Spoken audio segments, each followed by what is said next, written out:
Welcome to entity day 79। आज हम special methods of teaching का पेज नंबर 510 से 514 तक करेंगे। So without wasting much time let's start today's class. Page number 510 में क्वेश्चन नंबर 13, अंग्रेजी पढ़ाने की नई विधि का वर्णन, यानी special methods of teaching to teach English language. ठीक है, तो पढ़ने के तरीकों की डॉक्टर पश्चिम की नई पद्धति। डॉक्टर वेस्ट, यहाँ पे पश्चिम, ये गूगल ट्रांसलेटेड है इसलिए डॉक्टर वेस्ट को डॉक्टर पश्चिम लिख दिया इसने, डॉक्टर वेस्ट। ठीक है, जिस प्रकार प्रत्यक्ष विधि यानी डायरेक्ट विधि पारंपरिक अनुवाद सह व्याकरण, पारंपरिक यानी ट्रेडिशनल, अनुवाद मीन्स क्या होता है, ट्रांसलेशन, व्याकरण के साथ में, ठीक है, ग्रामर के साथ में किसी भी हिंदी सेंटेंस का इंग्लिश में ट्रांसलेशन। ठीक है, तो ये एक सपोज कोई हिंदी वर्ड होता, सेंटेंस होता है, उसी को हम इंग्लिश में ट्रांसलेट करके बोलते हैं। तो इन्होंने कहा था कि उसी को ही ट्रांसलेट करके नॉर्मल लैंग्वेज में बोलना, और उसको उसमें कुछ सुझाव दिए थे, क्योंकि जब हम हिंदी बोलते हैं तो हिंदी और उसको जब इंग्लिश में ट्रांसलेट करते हैं, जैसे गूगल आपका हिंदी का इंग्लिश में जब ट्रांसलेट करता है तो बड़ी अजीब स्थितियां होती है, आप देखे होंगे, है ना, लेकिन हिंदी में उसका मीनिंग कुछ और होता होगा। तो डॉक्टर वेस्ट ने उसके लिए कुछ सुधार की आवश्यकता बताई थी, उसके लिए कुछ सुझाव दिए थे। इसी तरह डॉक्टर वेस्ट की नई पद्धति प्रत्यक्ष पद्धति के खिलाफ, यानी एकदम से हिंदी को इंग्लिश में ट्रांसलेट करने के खिलाफ एक प्रतिक्रिया है, यानी उन्होंने बिल्कुल वर्ड टू वर्ड ट्रांसलेशन को गलत माना है और उसमें कुछ सुधार का सुझाव दिया है। बोलने की आदत के प्रशिक्षण पर जोर देने के बजाय डॉक्टर वेस्ट पढ़ने की आदत के प्रशिक्षण पर जोर देते। जैसे हम स्कूल में बोलते रहते हैं ना, बोला करो, इंग्लिश में बोलो, talk in English, talk in English, talk in English, talk in English पर जोर देने के बजाय बच्चों को रीडिंग अगर सबसे पहले आप करवाते हैं, रीडिंग करने की आदत, इंग्लिश न्यूज़पेपर, बुक और मैगजीन्स, जर्नल्स, ये सब चीजें होती हैं, उसको पढ़ने की आदत पर, ट्रेनिंग पर अगर आप ध्यान देते हैं तो वो ज्यादा अच्छा होता है। अध्ययन किया गया सिद्धांत, यानी डॉक्टर वेस्ट ने जो अध्ययन किया उसके अकॉर्डिंग क्या सिद्धांत दिया, प्रिंसिपल दिया उन्होंने। इनका मानना है कि भारतीय विद्यार्थियों को अंग्रेजी पढ़ने की क्षमता की आवश्यकता होती है, यानी यहाँ इंग्लिश हमारी मदर टंग तो है नहीं, हम जन्म के साथ ही अपने अपने घरों में बोले जाने वाली जो मदर टंग होती है उसको बोलना शुरू करते हैं, या ज्यादा से ज्यादा हम हिंदी बोलते हैं। तो यहाँ पर सबसे पहले तो अंग्रेजी, इंग्लिश को पढ़ने की क्षमता ज्यादा होनी चाहिए। ठीक है, उनके हिसाब से लिखना इज अनदर थिंग, वो उसका उतनी वैल्यू नहीं है जितना पढ़ने की क्षमता। ठीक है, अब हर कोई तो आपको लिख लिख के तो बात करेगा नहीं इंग्लिश में, है ना, आपको आप वर्बली बोलेंगे, वर्बली बोलने के लिए रीडिंग जो होती है वो बहुत ज्यादा जरूरी है। सिर्फ लिखते रहेंगे तो उसमें अंग्रेजी को बोलने के अवसर कम मिलते हैं, इसलिए उन्हें अंग्रेजी के बारे में कुछ सीखना चाहिए जो उनके बाद के जीवन में, उनके लिए उसका बाद के जीवन में उसके हमेशा के लिए उसको यूज कर सके।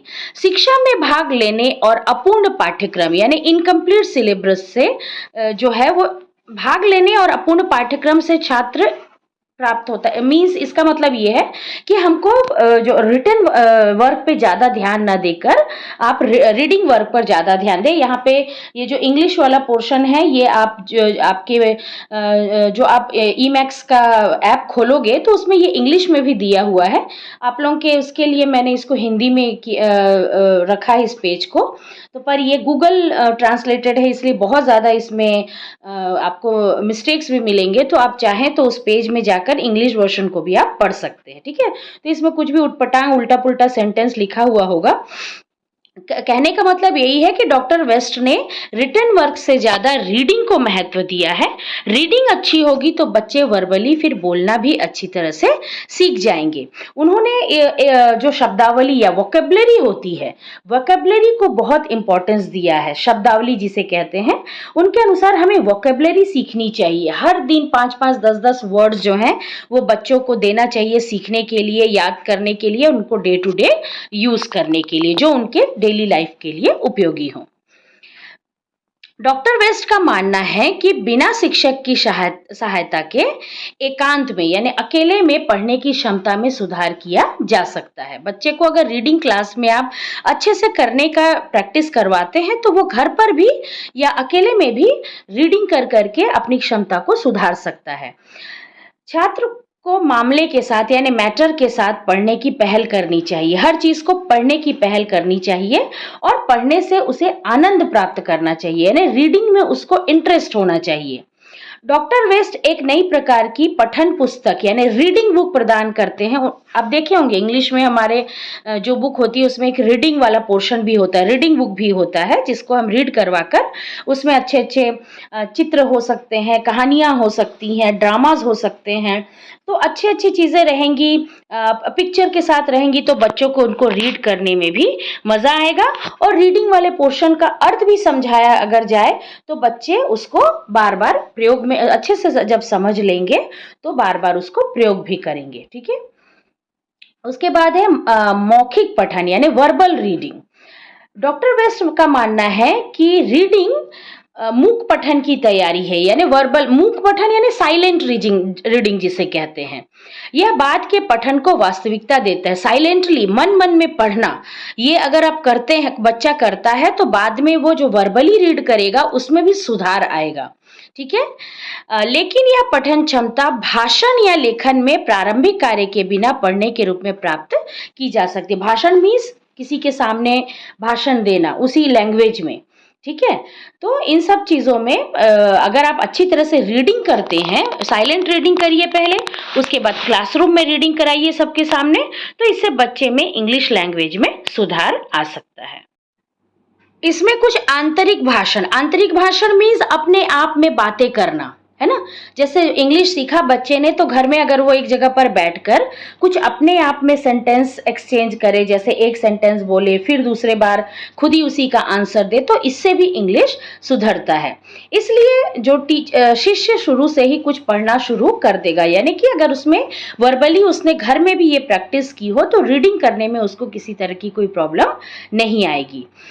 सही उच्चारण की ट्रेनिंग के लिए उपयोगी है। रीडिंग किस लिए जरूरी है? रीडिंग से उच्चारण यानी जो हम बोलते हैं प्रोनाउंसिएशन वो सही होता है।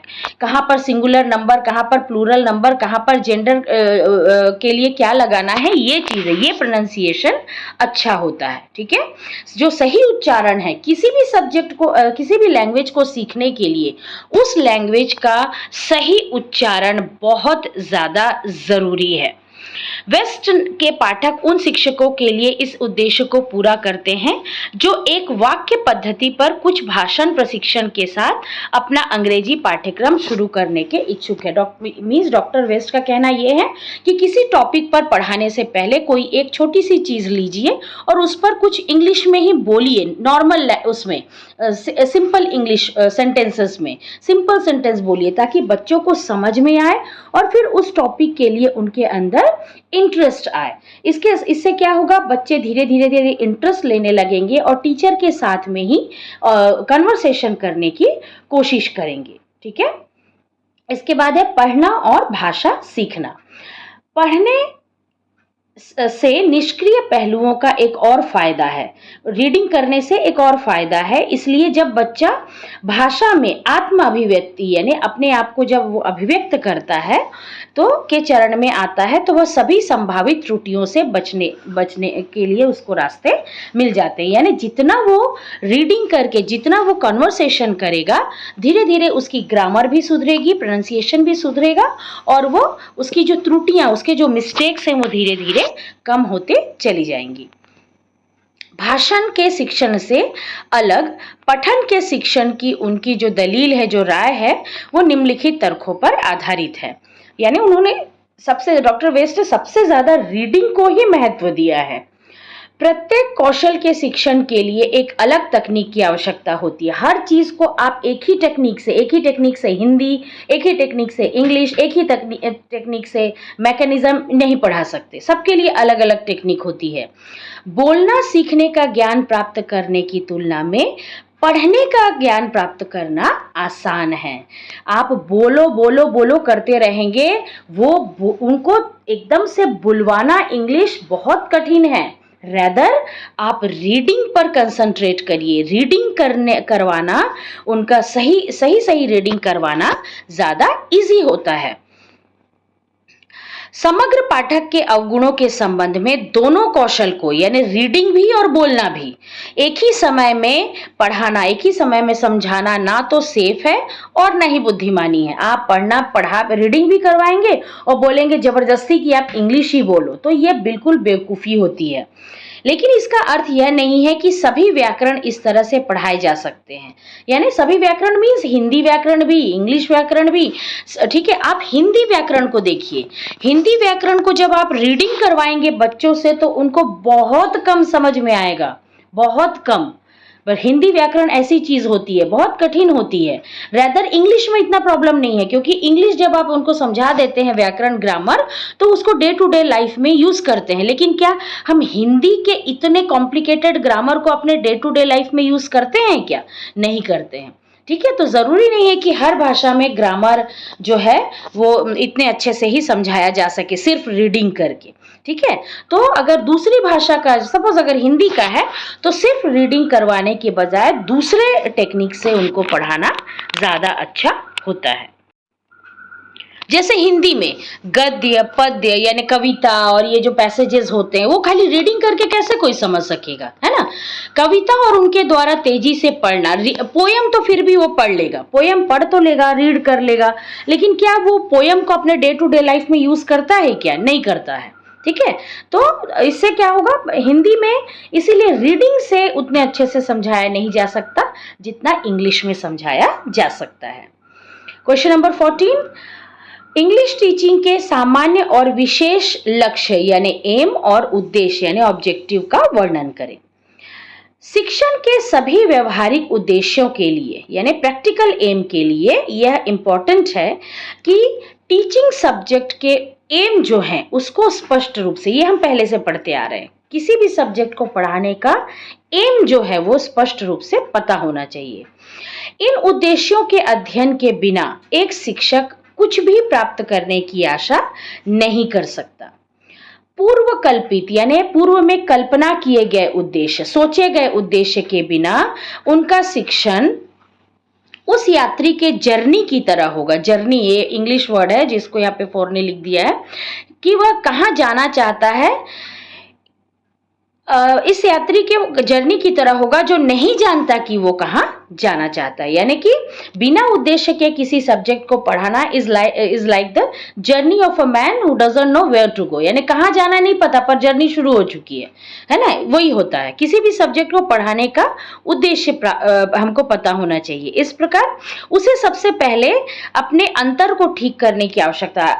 अंतर मीन्स अपने अंतर मन को समझाना जरूरी है कि नहीं, मुझे पहले तो ये समझना है कि इस विषय को पढ़ने का उद्देश्य है क्या, ठीक है। उसके नीचे आ जाइएगा, ये कुछ ऐसा क्या दिया हुआ, ऐड, इसे शुरू करें इससे पहले कि वास्तव में उसकी आँख क्या दे सके, उसकी यात्रा के लिए तैयारी की जानी चाहिए। ये उसी जर्नी से रिलेटेड ही दिया हुआ है, यानी कि किसी भी सब्जेक्ट को पढ़ाने से पहले उसका एम, ऑब्जेक्टिव और किस तरह से पढ़ाया जाए, ये सब चीज़ों की तैयारी होनी चाहिए। उनका पहला प्रयास और सभी क्रमिक को मालिक ने अंत को झकझोर कर रख दिया और उसके ये कुछ आलतू फालतू चीज़ें लिखी हुई हैं जो मुझे बिल्कुल भी समझ में नहीं आ रही हैं और आपको भी समझने की ज़रूरत नहीं है। सो लीव दैट पेज, हम इसको यहीं पर छोड़ते हैं। यानी उन्होंने उसी जर्नी को ही एलाबोरेट करके उसको अननेसेसरी बढ़ाया है आगे के लिए। सो इसको यहीं पर हम स्टॉप करेंगे। भाषा के अध्ययन के सामान्य उद्देश्य अब हम पढ़ेंगे। किसी भाषा के अध्ययन के 4 पहलू होते हैं, ये सब हम पहले भी पढ़े हैं। जैसे भाषा में अब क्या क्या आएगा, देखिए, शाब्दार्थिक पहलू यानी शब्द का अर्थ क्या है, ध्वन्यात्मक यानी ध्वनि, फोनिक साउंड पढ़ा होगा आपने हिंदी और इंग्लिश दोनों में, ए का अ, बी का ब, ठीक है, ये इस तरह से ई, ये सब स्वर व्यंजन जो हम हिंदी और इंग्लिश में पढ़ाते हैं। ग्राफिक एस्पेक्ट, ग्राफिक पहलू, और ध्वन्यात्मक सह ग्राफिक यानी फोनिक के साथ में ग्राफिक, ये 4 पहलू हैं। अर्थ संबंधी पहलुओं का अर्थ है अर्थ की समझ, यानी शाब्दार्थिक का मतलब है अर्थ की समझ, उस शब्द का अर्थ क्या है, ठीक है, और उसके संबंध वाक्य में, यानी उस शब्द को वाक्य में हम कहां पर यूज करेंगे। यह अंक गणित समझ से संबंधित है, यानी दूसरा जो आता है ध्वन्यात्मक पहलू ध्वनि पहलू है, यानी फोनिक से संबंधित है। और शब्दों की वर्तनी, यानी कैसे किसके बाद क्या आएगा, अ के बाद आ के बाद ई या ए के बाद बी, इस तरह से। और उच्चारण से संबंधित, यानी ए का उच्चारण क्या होगा, अ होगा, ठीक है, आई का उच्चारण क्या होगा, इस तरह से। ग्राफिक, यह लेखन पहलू है और एक भाषा के लिखित रूप से ग्राफिक आप जानते हैं पेज में ग्राफ बनाना, ये इंग्लिश मैथ्स वगैरह में हम यूज करते हैं। और ध्वन्यात्मक सह ग्राफिक, यानी पढ़ना भी है, यानी उसकी ध्वनि को भी देखना है और उसको ग्राफिक के रूप में लिखना भी है, ठीक है।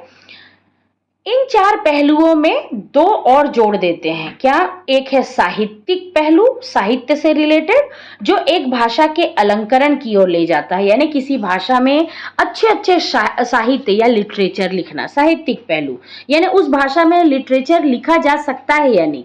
हिंदी में लिखते हैं, इंग्लिश में लिखते हैं, लेकिन आप पंजाबी और इस दूसरे चीज़ों में, जैसे उर्दू में बहुत लिखा जाता है ना, या कोई पंजाबी में भी आपको काफ़ी सारे मिलेंगे, लेकिन जो दूसरी कुछ भाषाएं हैं उसमें उतना ज़्यादा साहित्य आपको नहीं मिलेगा। क्यों? क्योंकि ना तो वहाँ उतने उनका व्याकरण और इन सब चीज़ों से रिलेटेड लोग ज़्यादा आपको मिलेंगे, एक्सपर्ट लोग, और नहीं उस भाषा में लोग बुक और लिटरेचर पढ़ना उतना पसंद करेंगे, ठीक है। उसके बाद है भाषाई पहलू। भाषाई पहलू का अर्थ है भाषा का कार्यसाधक ज्ञान, यानी कि उस भाषा को हर काम में किस तरह से यूज करना।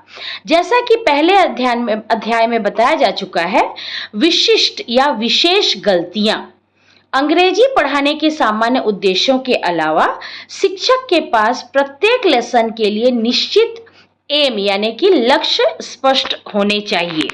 दूसरे शब्दों में, प्रत्येक पाठ की सामग्री को पढ़ाने का उद्देश्य, यानी जो भी पाठ है, जो भी लेसन है, उसके अंदर जो कुछ भी कंटेंट है उसको पढ़ाने का उद्देश्य क्या है। कई बार आप देखते होंगे कि हम बुक में से कुछ पोर्शन को ओमिट कर देते हैं। क्यों करते हैं?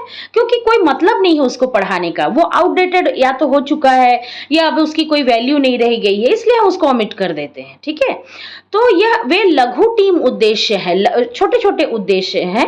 उपलब्धि के संदर्भ में इन्हें स्पष्ट, सटीक, नुकीला, यानी शार्प, यहाँ पे नुकीला का मतलब चाकू जैसा नुकीला नहीं, शार्प और अभिव्यंजक होना चाहिए। यानी कि सिलेबस जो है, यानी वो लैंग्वेज जो है, जो हम इंग्लिश में पढ़ा रहे हैं, वो सटीक होना चाहिए, उस स्पष्ट, क्लियर होना चाहिए, समझ में आना चाहिए और डे टू डे लाइफ में यूज किया जाना चाहिए।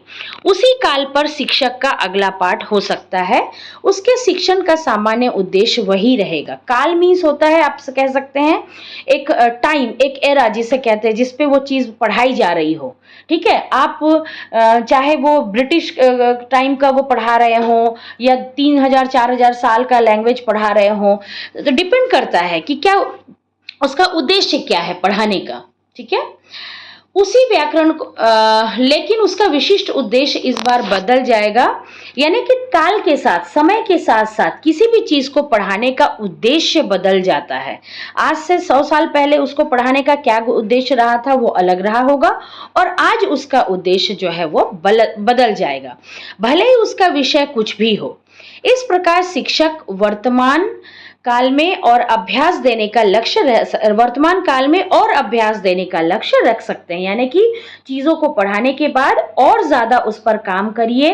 आज से 100 साल पहले वो किताब छपी है, वहां पर ये चीजें लिखी हुई हैं, लेकिन आज उसका क्या महत्व है, उसका सिचुएशन और कंडीशन क्या है, इस पर अध्यापक जो है बच्चों को और ज्यादा वर्क करने को दे सकता है।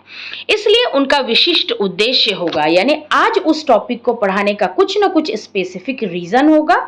वर्तमान काल को चित्रित करना और उसे अच्छी तरह से अभ्यास करना, उस टॉपिक पर लेकर आज की डेट में उसकी क्या वैल्यू है उस टॉपिक की, उसको अध्ययन करना और अच्छी तरह से चित्रित करना और उसको डे टू डे लाइफ में यूज करना, ठीक है। So that's it for today. इसके बाद का हम नेक्स्ट क्लास में पढ़ेंगे। Till then, good bye, take care.